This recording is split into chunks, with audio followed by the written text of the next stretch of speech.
Father, as we gather together to reflect upon you and your mighty works, we also acknowledge that we on our own would not be able to answer the fundamental questions of life apart from your revelation. Who are we? Where do we come from? Why are we here? And where are we going?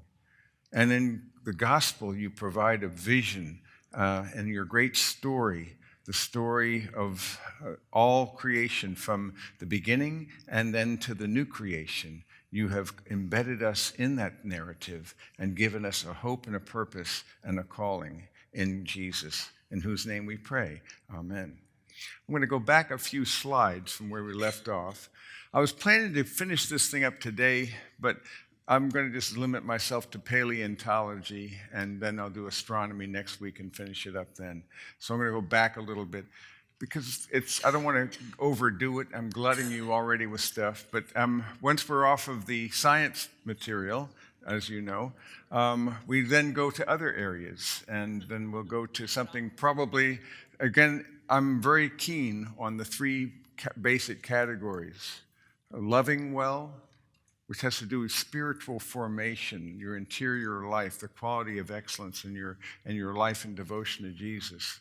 And then learning well, apologetics, culture, doctrine, theology, and so forth, history, understanding our times, and so how to answer the questions and to see the vision of Christianity as the most robust worldview. And then the third category is living well, and in living well, you're dealing with the practical applications of life, of biblical principles to the details of life itself.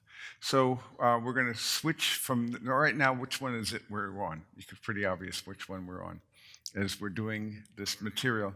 This is learning well. It's, again, as I like to put it, the heart cannot rejoice in what the mind rejects. So you need to have an integrated understanding of your thinking and your behavior, your belief. You want to have a coherent, consistent understanding. And you want to understand that this, if it's true, this worldview matters. It reminds me once again of what C.S. Lewis put it when he said that Christianity is a statement which, if true, is of infinite importance. If false, it's of no importance. The one thing it cannot be is moderately important. And that's where most people plump and think about it. It's a component. I'll go to it when I need to, but it's a component, not the centrality of my life. It's moderately important. I'll bring it in as required. But normally I can manage on my own. Is the mindset, this autonomous, arrogant notion. No, if it's true, it's of infinite importance, and that's what we have to see. I'm going to go back just a few slides from where we were left off. We were talking about the whole vision of origin. Who are we? Why are we here? Where did we come from? And is it an intelligent ordering force, a person rather, not more, a force would not be enough. Because we're persons, and an inferior cause, a smaller cause, cannot make a greater effect. We all know that personhood is boundlessly greater than impersonality. Would you not agree? That's what we all come to realize more and more as we go through life. It wasn't plaudits and power and possessions and prestige. It was relationships that mattered. And so here we have a personal causality, a personal source, what I call an intelligent designer. But this designer now, in intelligent design, it doesn't specifically limit itself to the vision of the theistic vision of God himself. It would be adequate just to have a mind. But here, in the biblical vision, it's compatible with an understanding of a rich grasp of where we came from. And so the alternative to this understanding of the obvious examples that so abound of teleology, which means design, purpose, they're so abundant that they have to be explained away.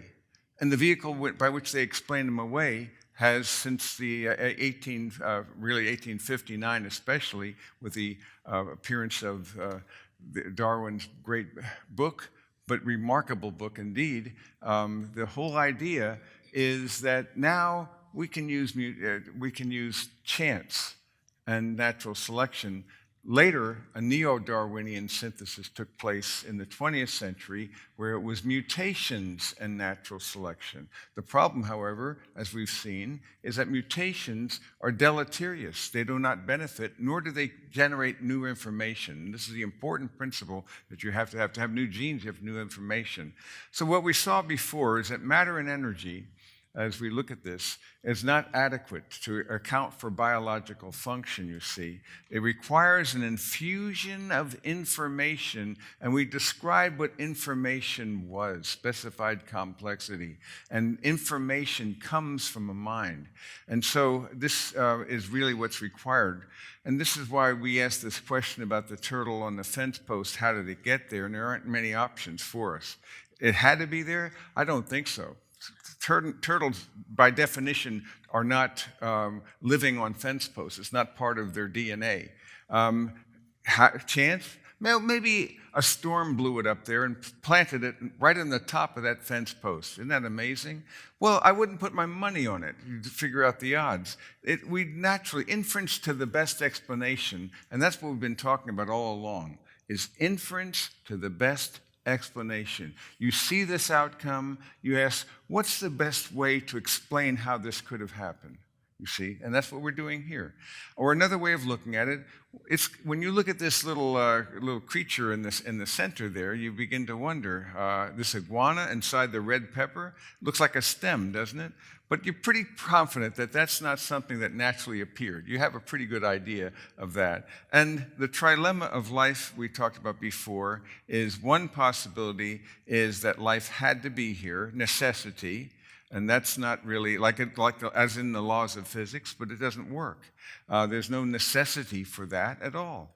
The second is the biggest option for people today, and that was merely a chance, you see, and that there was an issue of a fluke. Create enough planets, going around enough stars, and the odds say that one of them will have life, and that's the claim that's being made, which largely ignores the fine-tuning parameters of the cosmos. We'll discuss that later. And then the third is that life was created. Again, those three options that we have.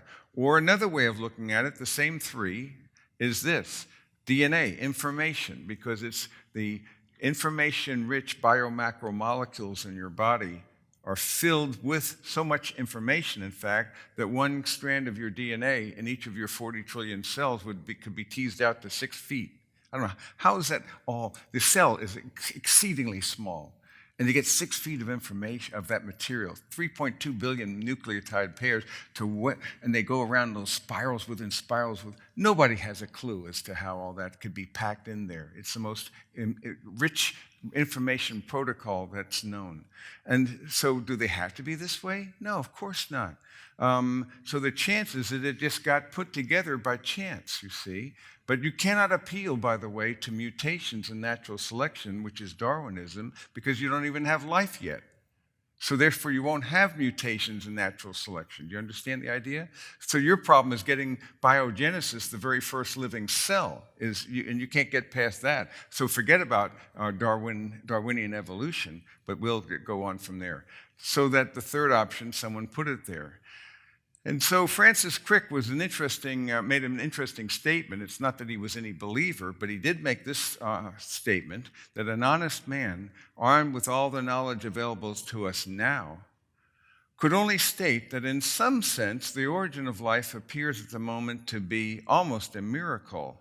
So many are the conditions which would have to have been satisfied to get it going. He was the co-discoverer of the double helix structure of DNA. So he himself admits that, and frankly, the more information we have, the more that dilemma is emphasized, because it's not as though things are getting simpler. Every time we learn more about the cell or any component of it, any aspect, whatever you choose, the more rich and abundant and mysterious and complex it is. You have to know an awful lot to ask the right questions. And once you know more, it raises new questions you didn't even know enough to ask. You see, so it just continues to go that way. So it was put by Michael Behe in a little statement about the pervasiveness of design. He said, the strong appearance of design allows a disarmingly simple argument. If it looks, walks, and quacks like a duck, then absent compelling evidence to the contrary, we have warrant to conclude it is a duck. Design should not be overlooked simply because it's so obvious, but still some critics claim that science should keep looking for another explanation in case there may be one out there, even though we haven't found any. We have no, in fact, the more we know, the more inadequate our system's becoming.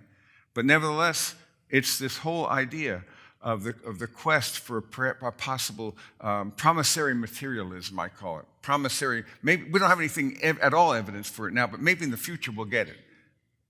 I wouldn't say so, because the weight and force of the evidence continues to grow, and it's always consistently in the evidence of complex design. And so we have this whole quality that we're looking at there of design itself.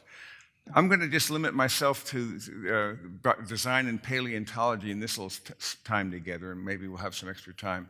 But it is an intriguing thing.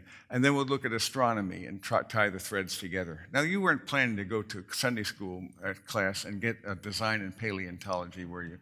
But again, all truth is God's truth. And that's why I'm saying, if we can look with clarity and boldness and confidence at the world around us, and we can see that it is consistent. As you know from me, the created order, and by the way, I think that this is a very important issue here, is that attention is a moral act.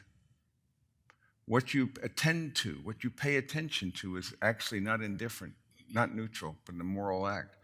And one of the things that is, and part of that act, is beginning to behold what's already all around you that most people never notice. It becomes invisible to them, namely the natural world and the infinitude of glory that surrounds us and in which we're immersed, and we basically don't even notice it. So when you begin to train your eyes and your thoughts and your attention, so that you begin, attention then is based on intention. So what do you intend to see?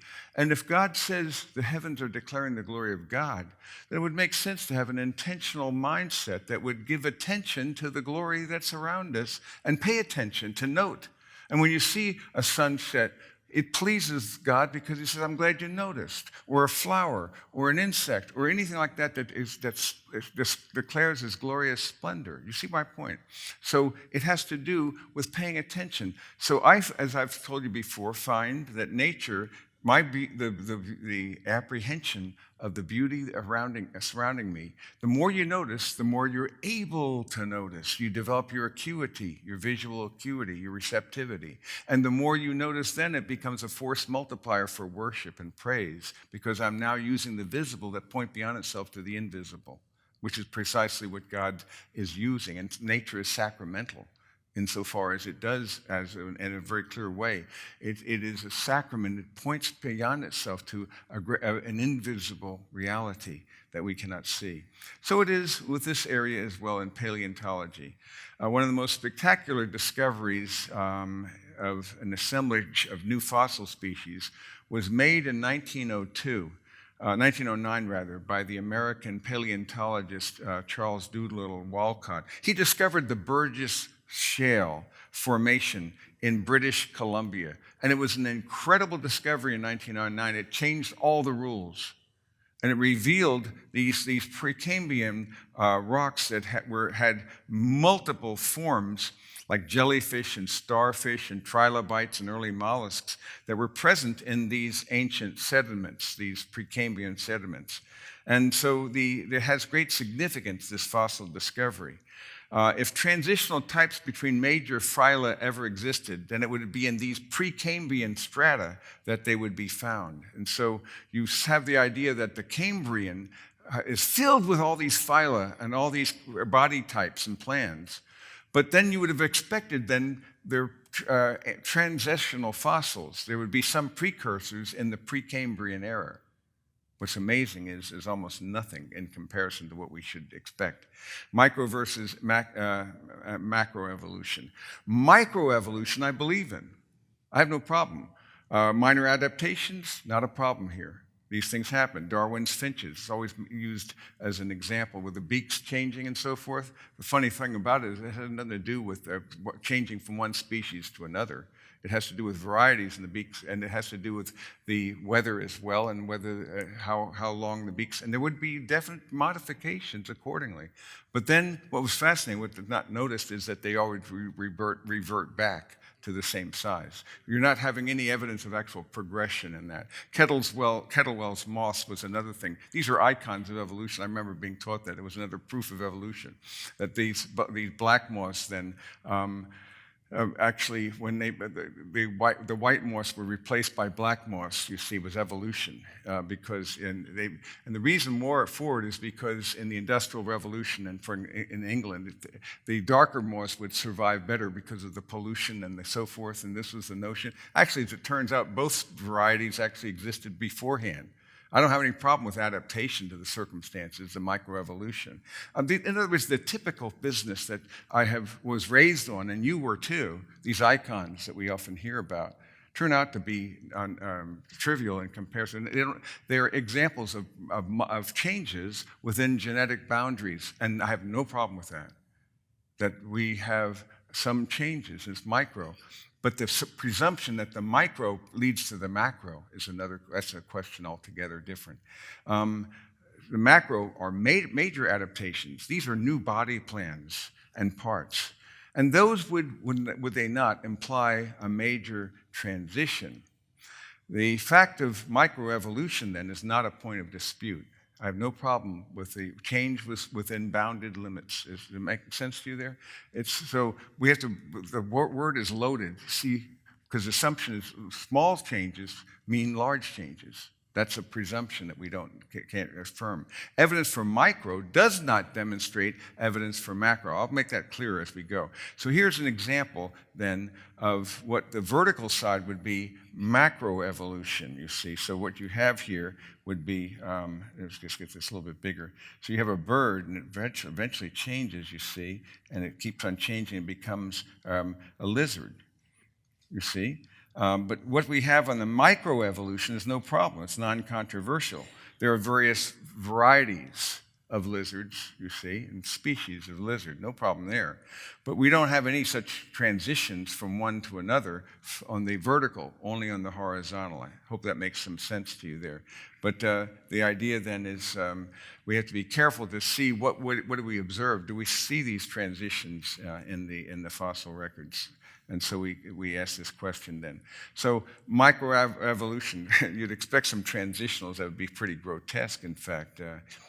If you really wanted to see, why wouldn't we have something like a reptile that could fly, or perhaps an amphibious dog, or a fish that really could fly, or this zebra pillar? Kind of crazy things. These are just grotesque ideas, chimera. But you don't see such things in the sequence at all. The number of intermediate and transitional links between all living and extinct species must have been inconceivably great. But assuredly, if this truth theory be true, such have lived upon the earth, he wrote in 1859. And the presumption was, again, promissory materialism, is that they'll be fitting in. Problem is, as more fossils are being found, the transitional gaps are becoming more painfully obvious. They're not there. And so this becomes a very incredible thing. If you look at various charts, for example, Paleozoic and Mesozoic and Cenozoic, you have these periods. And I'm not commenting on whether I embrace their chronology. That's another matter. There are different approaches to that. But the sequence, though, is that I'm wanting you to observe that the Precambrian is amazing, because there was a Cambrian explosion that took place. And this Cambrian explosion, it's an embarrassment, but effectively it means a dazzling array of new forms suddenly appeared. And even in their time, they don't have enough time for it to begin to do it. Only 30 to 50 million years according to their schedule, their time frame. So here you have, all of a sudden, you have a phenomenon, a sudden infusion of massive amounts of genetic and other biological information that suddenly appeared just as if overnight in terms of geochronometry. So that the idea is all of a sudden you got these major body types. And in fact, we're finding more of these, not just the Burgess Shale, but other areas as well, that show this reality. And again, natural selection acts only by taking advantage of slight successive variations. She can never take a great and sudden leap, but must advance by short and sure through slow steps. What would that imply? Transitional evidences, but they're not to be found. It's very sudden indeed. No sudden leaps. What we actually see is sudden appearance in the fossil evidence. We find that they're fully formed, these are not in transition. No transitional intermediates are found in the records. Then it's followed by stasis. So what you have is in the fossil records, and it's in the sedimentary strata that you find that they have been deposited, always flood deposited, by the way, always violent flood deposit. That's another matter, because I'm really more of a flood geologist, but that's another discussion. But the fact is that in the record, you have three things: abrupt appearance, stasis, and extinction. That's it.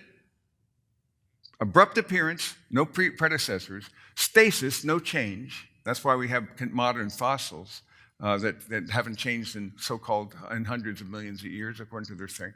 And then the extinction. The vast majority of species that had once existed are gone. And so that's the sequence. 25 to 35 complete novel body plans of 40 phyla suddenly appear out of nowhere, not descended from any single ancestor, and a sudden infusion of massive amounts of genetic and biological information would have been required for this to become possible. Again, I'm just giving you an impression. I'm not going into the details, but just giving you an understanding. At the level of kingdoms, phyla, and classes, descent with modification from common ancestors is obviously not an observed fact, so that on the higher levels you won't find that. So what you have is the first appearances of animal phyla are interesting, because you have the Precambrian, 11%, but look at this, 68% in the Cambrian Explosion, wham, out of nowhere, overnight in chronological perspective. Out of nowhere, and then the others come from here. So this Cambrian explosion is most impressive, and so this is the Burgess Shale site where this was first discovered in 1909 with these fully formed fossils that were actually very well preserved. And so this gave us an understanding of, and finding weird things like this Anomalocaris, a wonderful creature there. It's a nasty predator of the Burgess Shale that grew to a known length of 6 feet. I wouldn't want I would be floating around with this thing. Then bizarre things. I love a great name for this, a hallucigenia, just suddenly appears out of nowhere. Unusual body connections and so forth. This Picaya, and this opabina, which is interesting, a retractable arm, 5 eye stalks, and a stegosaurus-like spiky tail. It's a bizarre. Where do these things come from? There's without precursors at all. And so you have this Wiwaxia, he's a beautiful little creature there, and Morella here. Again, all kinds of interesting creatures. And there's a complete absence of fossil record evidence, and this is what I'm saying. In the case at present must remain inexplicable and may be truly argued as a valid arguments against the views here entertained. So he was therefore assuming they would be found. And in fact, the more we find, the more they're obviously not there. So what we have is genetic boundaries, yet another component I'm going to quickly give to you. Because you see, if you look at classifications, all of these, the human, the dog, the cat, are all animals in the kingdom. They're in the phylum, they're all mammal in the phylum. And then they're all in the vertebrate as well in the class. Here's where we have that. But then we have order. So the primate versus the carnivora, and then the family, and then the genus, and then the species. And what we see here is that with family, there's not going to be a connection. There's a disparity. You will not have any way of having a connection between that on that level. And with the genus as well, because it won't occur. And with the humans, you won't have a connection there on the species level. Let me explain it another way. So what you have here is a boundary. But if we go now and look at a dog, at a lion and a cat, this is closer. So you have animals, they're kingdom, phylum, class, all the same. Order, the same together. And then family. This is where they're in the same family. Now here you can see that you're on the level of genus and species, there is the possibility of having those connections together. So Panthera and Felis, so you can have certain connections, but on a limited scale, not on the higher scales at all. So the embarrassing fossil record is this, according to Darwinian theory and Cambrian fact, is that you should have had a common ancestor. There isn't any. These should have been partially formed, but there always appear to be fully formed. They should be gradually appearing. Instead, they suddenly and abruptly appear. There should be numerous transitional intermediates. There aren't any. And they should be gradual change. No, they're stasis. Everything you see here is precisely what you would expect if God made it in this way, but on a Darwinian account, it just couldn't have occurred, you see. Too much sudden appearance of this information. This is why we have all these living fossils that we discover, oh my word, this thing was supposed to be extinct 120 million years ago, and it's still around. Whenever you find one like that, like the coelacanth, which was found in the Indian Ocean, this living fossil, this weird-looking fish, what you find is stasis, no change. No evolution at all. So it's an interesting thing. So what you have is a testable hypothesis. It's a hypothesis about how organisms changed in the past, you see. And there's demonstrable proof from the fossil record which would scientifically silence all dissenters. The fossil record lends, however, no support to this. And in fact, they contradict the very hypothesis we're trying to support. So I got through that, but I knew I would not be able to touch astronomy. That's why I did what I did. So just to give you an impression is what I was seeking to do there. We have a little extra time. So instead of going into astronomy, we're going to go out of that here, I wanted to see if there's any particular questions. So I'm going to see if I can find a slide that might be of interest to you here. It might be this, let me see here, this one here. That's the one.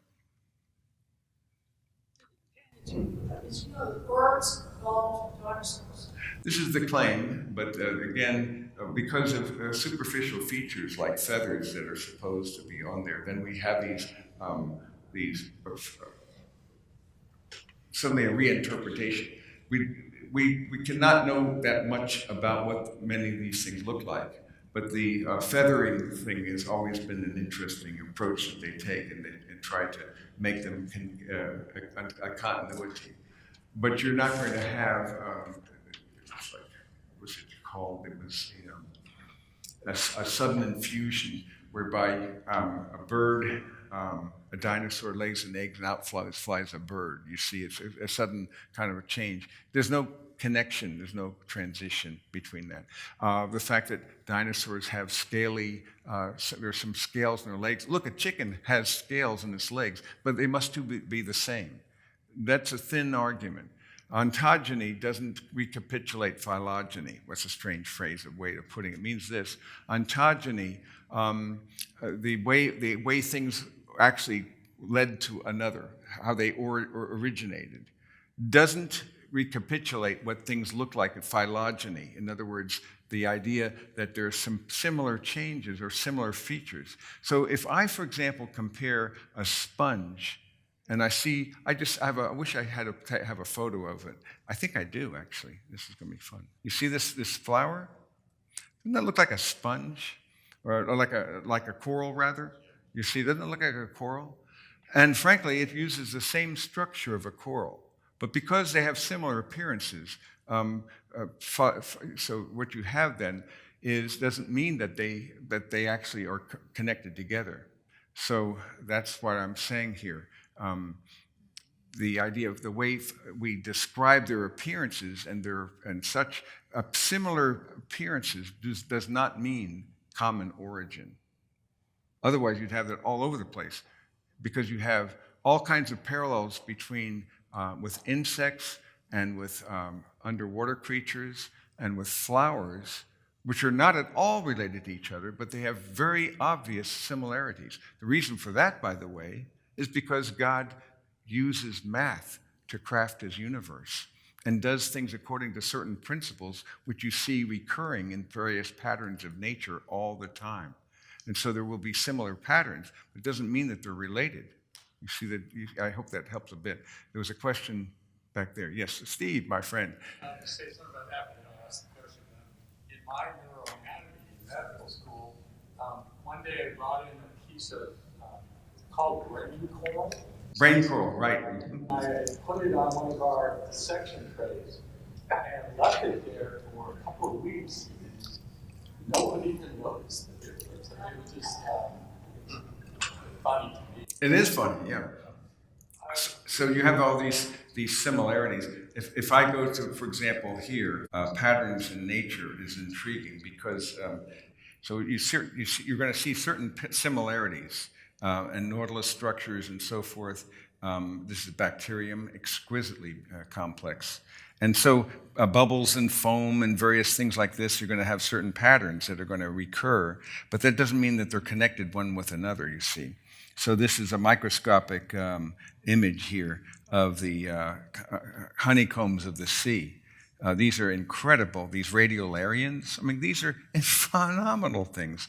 But the complex structures, even though there may be certain similarities, you see these rich, complex structures that you see in nature are because of patterns that God uses, and that they're similar ones that you see. Even the patterns of this eye, and it's exquisite in its elegance and complexity. Nobody knows how the thing has all those facets and is able to combine that together. It doesn't have much of a brain to process all those multiple images, yet it does rather well. So again, arrayings and tilings and so forth. So the more you look at the created order, the more impressive it becomes, and you see parallels and things that look often alike, but that doesn't mean that they're related. That's my point. Phylogeny, what appearance doesn't recapitulate ontogeny, which means actual connectedness. They're not related together. Even these wonderful arrays of patterns like spots and stripes and so forth, or just the nature is filled. And you're going to see, I mean, when you look at this marvelous wonder, this creature, this dragonfly, you see all kinds of features that go beyond our imagination, not to mention just that eye itself, and how each of these 15,000 species of dragonflies seems to have a unique eye. It's almost unbelievable. This reminds me of a thing that we took recently here. My friend Steve Kratz, this was at the retreat that we had a Reflections Ministries team retreat in this wonderful place, by the way. It's a wonderful facility, just a lovely facility we were in, and it was just immersed in the beauty of God's nature. Just look at the structure here, but what he found here was fun because he found that he had a net, and he was able to grab this dragonfly. There were about 4 other colors, various other varieties, but in spite of his diligent efforts, we were only able to get this one. But this is an amazing. Look at that eye. You see, there's faceted, but it's so smooth and so forth, you can't even see it. Each one is a marvel of design and order, you see. But we go on. There was so Steve, directed panspermia. That's right, yeah. So it became, the problem that you had was that the elegance is so great, so rich, so complex that life becomes increasingly unlikely to occur in even the best conditions that we have on Earth. Therefore, the assumption was made, and I think it was Crick, and it was maybe Flew, not Flew, I'm trying to remember who the other one was, but they came with this directed panspermia. which means we were seeded from outer space. And life came here from seeds from extraterrestrial sources. So the assumption then is that life evolved in another place and then it was seeded here. The problem is obvious. What's the problem with that question? Since it couldn't have happened here, it must have happened elsewhere. What's the obvious weakness of that argument? How did it happen there? All you're doing is pushing it back one step. And I overheard you're wondering about the dragonfly. He has the net, and he puts his hand in there, and he gets the thing and gets one of the little legs and holds it by the leg, and then he lets it go afterwards. But much to it protests and bites him, but it's okay. It's not very much of a bite. So that's just how he holds the things together. I just love that. But that's the whole idea. The best you've got then is that since it couldn't have come here, it must have come from outer space. You can begin to see you're getting desperate. That's it. That's called desperation. Yeah. Let me close with a prayer. Father, we thank you for this time that we've shared together. Give us wisdom and discernment and understanding to apply and appreciate and appropriate all that you've revealed to us. In Jesus' name, amen.